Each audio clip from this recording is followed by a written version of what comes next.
Peace everybody, welcome to Capital Combat. The name says it all. I'm Hakeem Branch, and today I'm going to recap this past Saturday's Fox pay-per-view between Errol the True Spence and Showtime Shawn Porter. Now, if you didn't catch it, check out Rob's initial reaction to the fight. We were watching and texting each other live as it happened, so you get both of our initial how we felt as it came out. But now that I've had a chance to sit and watch the fight a couple times, take in the post-fight interviews and everything, we're going to give you that recap that's objective, fair to both fighters, not any of that fanboy stuff that you see a lot on YouTube these days. So I know you're going to like what you hear. Go ahead and hit the subscribe button. Go back, catch the initial reaction and the pre-fight prediction that we dropped beforehand. So in comparison to what we saw, what we thought was going to happen and what we saw, a lot of things in the ring did happen. As far as Porter, we talked about Porter having to turn Errol Spence in order to be successful, come on at angles and not be right in front of him in order to catch counters as he came in. He was very successful in doing that for a good majority of the night. However, we thought that Errol's cleaner, tighter punching and more power would give him the victory. Rob and I were saying a unanimous decision. A lot of the fight world was calling for Errol to completely wipe out Shawn Porter. I'm not sure where they were getting this from. I know everyone wants to crown him as the heir apparent, and based on what we saw Saturday night, those skills are there. He is definitely one of the top fighters in the sport right now. So let's get into how he was able to withstand one of the best performances that we've seen of Shawn Porter thus far. So going into the first round, Shawn comes out and he's throwing a lot of feints. And this is a part where I was kind of getting a little annoyed with the commentating crew because they kept saying he was being awkward, he was being herky-jerky.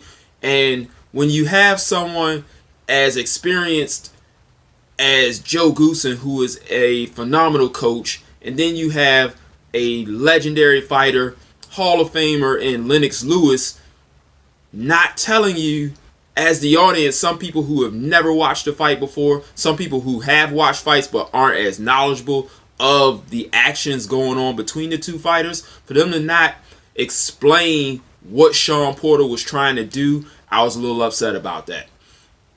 So Porter is being very successful with these feints as well. He's getting Errol out of position and he's able to score with shots that are getting Errol Spence's attention because of those feints.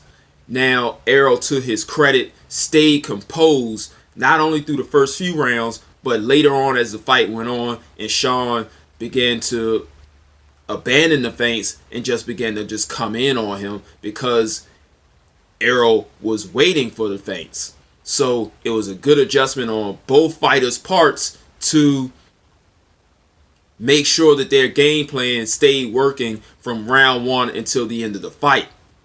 So another good thing that Shawn Porter did that we talked about in the preview video is that Errol Spence is always set to punch.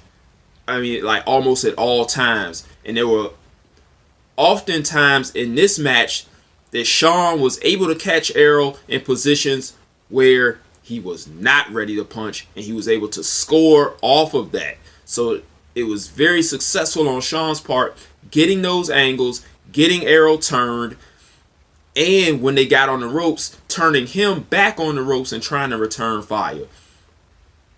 It was a great effort from Shawn Porter, and he deserves all the praise he's getting from this exciting fight that we saw last Saturday. So in the second round, I was talking about, that catching him out of position, there was a big noticeable stumble that came from Spence, from Porter being able to feint his way inside and catch Errol out of position. He wasn't able to fully capitalize on it, but that put Errol Spence on notice that Shawn Porter was coming in with a very effective game plan.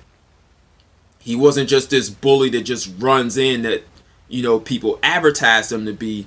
He had a calculated game plan to where he knew when he was going to go in and when he was not.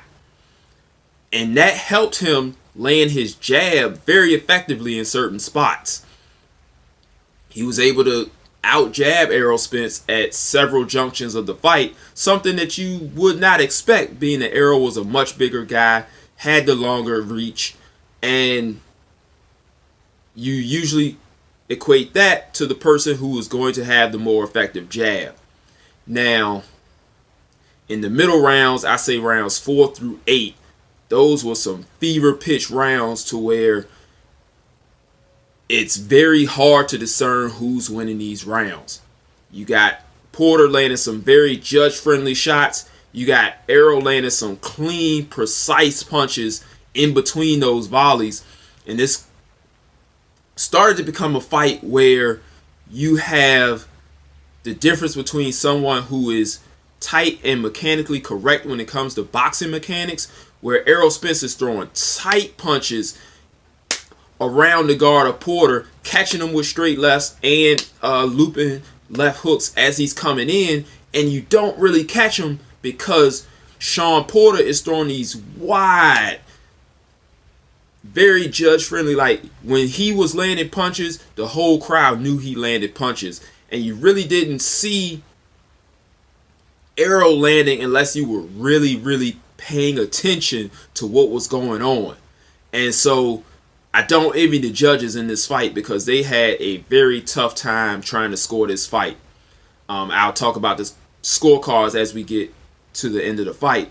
But around round 8 is when I believe that Errol Spence started to take over. I know that, Shawn started to slow down. We talked about in the preview video that he would. And we thought that Errol would have the better stamina to sustain him throughout the fight. But we also have to talk about those low blows. Errol Spence landed a plethora of low blows that were never called by the ref. And, he's a human too. Everybody has off nights. But the combination of Porter having a high cup, thick waistband that came over his belly button, a lot of those shots were still blatantly low. And for them not to be called is a mistake on the referee's part. That's part of his job, is to stop those fouls from happening. But credit to both Spence and Porter that Porter didn't complain about it enough to stop the action from going. He was so determined that he said, I don't care what you do, Errol Spence. I'm coming and you can't stop me. And then Errol Spence tightened up his punches to the point where they weren't landing low after about the 7th round. So credit to both men on that. So like I said, in the 8th round, that laser left hand starts to find its home a lot more often. Porter starting to slow down a bit with the feints, and the movement is starting to show that he's getting a little tired. But he's still coming forward. He's still landing a lot of shots. And you can tell the difference, like when Shawn is throwing his shots, they were kind of glancing off of Errol. You see, like, the glove and the forearm kind of laying at the same time, like as he's going through. But Errol's landing knuckle to face. And that was the difference in the scoring and the effectiveness of the punches, which I believe started to carry Errol on until that 11th round, that fateful 11th round, and a round that Shawn Porter was doing very well in. Something that Rob pointed out as we were talking, that late in fights, I know I heard other videos where people talking about Shawn Porter being susceptible to the right hand. But Rob pointed out that he gets hit with left hooks a lot late in fights. He was dropped by Adrian Broner on that. He was hurt by a couple other fighters, Kell Brook being one, where he gets caught with that left hand. And because of a technical flaw that he's had pretty much since the beginning of his career, and it showed up to his detriment in this fight. When when Shawn Porter throws punches, sometimes he does what they call a bow and arrow, where he starts with the tight guard, but when he starts to throw his punches, his elbow comes up, his glove leaves his face. And with a sharpshooter like Errol Spence, that proved to be a very detrimental mistake. So Shawn's coming in, he throws those punches, he's getting ready to throw a left hook, unguarded, boom. Tight precision, punching, hit him when he wasn't expected to be hit, dropped him. Now, most guys could have been very hurt from this. Shawn Porter gets up, looks a little upset, and he's like, let's go. And then he gets back in Errol Spence's face and tries to win the round back. So this was an amazing show of courage and heart from Shawn Porter, where he began to be outskilled by Errol Spence, but just his heart and determination just would not let it slide. 12th round, they go out battling. Like I said, I do not envy the judges at all for having to score this fight. This was a really tight fight. When Rob and I picked the unanimous decision for Spence, we said 8-4, 7-5 type of fight. I think I did end up giving it 7-5 to Spence with the knockdown.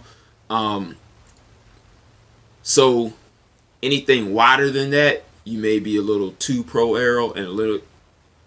Well, with those close rounds, if you went, like I think the other judge had it 8-4 Porter, which, like I said, especially rounds 4 through 8 were very, very hard to score. And if you gave it to Shawn Porter, not mad at you. That's a pretty decent scorecard unless you went more than 8 rounds. So where do these guys go from here? You hear a lot of talk. Danny Garcia jumped immediately in the ring, said he wanted next. Spence had been talking about wanting Pacquiao. Everybody wants to see him and Terrence Crawford fight.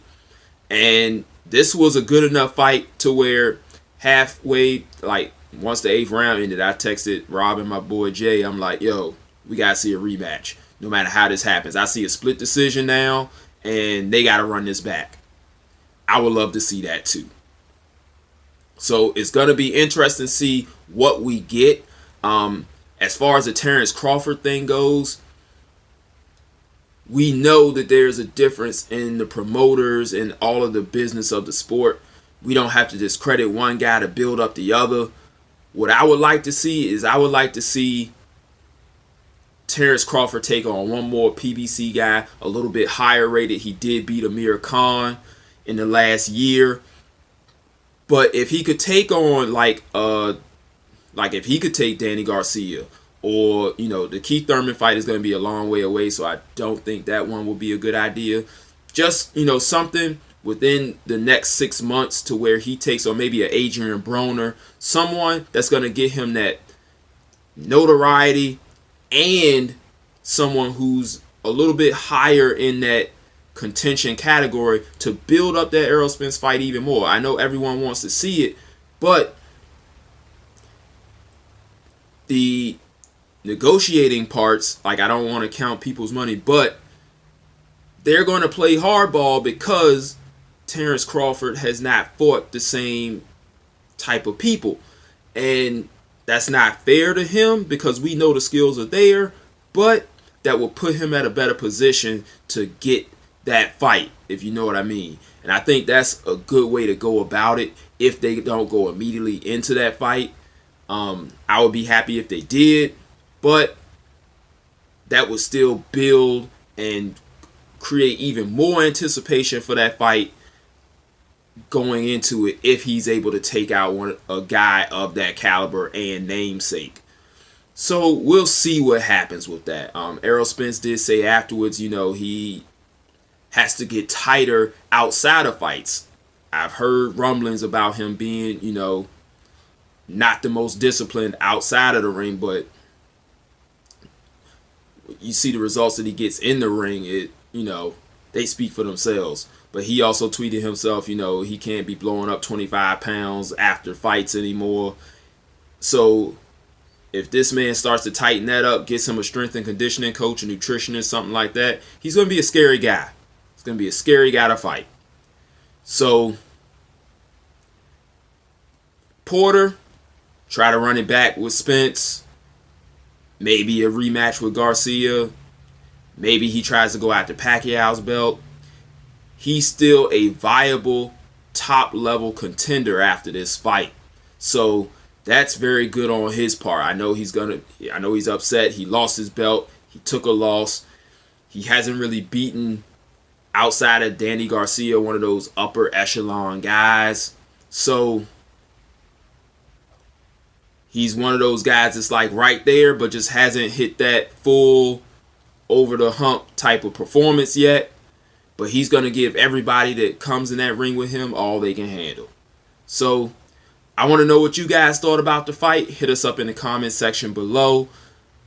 What do you think is going to happen next? You know, we're just going to speculate because the only real truth is when they step in that ring and prove who's the best man on that night. So thanks for watching, everybody. We got Triple G Derevyanchenko this weekend, Claressa Shield, and I cannot pronounce this, Ivana, but that's a junior middleweight title unification fight that has a couple vacant belts on the line. So that's a good fight to watch as well. You got UFC going on, Israel Adesanya versus Robert Whittaker, which is going to be a barn burner. Try and get a video out on that as well. But follow us on social media, Capital Combat. Hit us up in the comment section. Hit us up on email. Either way, we want to hear from you. And until the next video, fight on. This round one, and you've already lost. They don't seem to see that everything we've done is coming and cost. My fists are on fire. I perform till I perspire. My demons are in a rage. Keep thinking that it's a game. I kick rhyme, hurricane. I told them I don't play. I'm liquid. Black Street Fighter.